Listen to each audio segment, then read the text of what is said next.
వ్యాపారవేత్తలు, సినీ హీరోయిన్లపై ఇంతవరకు దృష్టి పెట్టిన ఇన్కమ్ ట్యాక్స్ అధికారులు ఇప్పుడు టీవీ స్టార్లను టార్గెట్ చేసుకున్నారు. ఎడాపెడా ప్రోగ్రామ్స్ చేస్తున్న యాంకర్స్, సింగర్స్ ట్యాక్సులు మాత్రం సరిగ్గా కట్టడం లేదన్న అనుమానాలతో భారీగా రైడ్స్ చేశారు.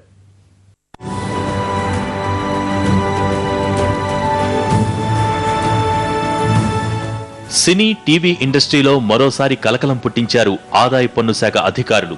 కమెడియన్స్, యాంకర్స్, సింగర్స్ పై ఏకకాలంలో దాడులు చేశారు. సినీ ఇండస్ట్రీలో అత్యధిక పారితోషికం తీసుకుంటున్న హాస్య నటుడు బ్రహ్మానందం నివాసంలో ఉదయం నుంచి అర్ధరాత్రి దాటే వరకు సోదాలు జరిపారు. ఈ సమయంలో బ్రహ్మానందం ఇంట్లో లేకపోవడంతో ఆయన కుమారుడు గౌతమ్ నడిగి ఆదాయంపై కీలక వివరాలు సేకరించారు.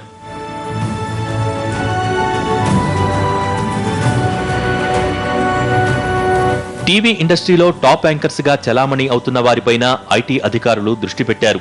వరుస ప్రోగ్రామ్స్ తో భారీగా సంపాదిస్తున్న సుమ, ఉదయభాను, ఝాన్సీ నివాసాల్లోనూ తనిఖీలు చేశారు. యాంకర్ల ఆదాయ వివరాలను, వారు కడుతున్న పన్నులను అధికారులు అడిగి తెలుసుకున్నారు. హైదరాబాద్ ఫిల్మ్ సర్కిల్ కమిషనర్ ఆధ్వర్యంలో ఈ దాడులు జరిగాయని ఆదాయ పన్ను శాఖ వర్గాలు వెల్లడించాయి.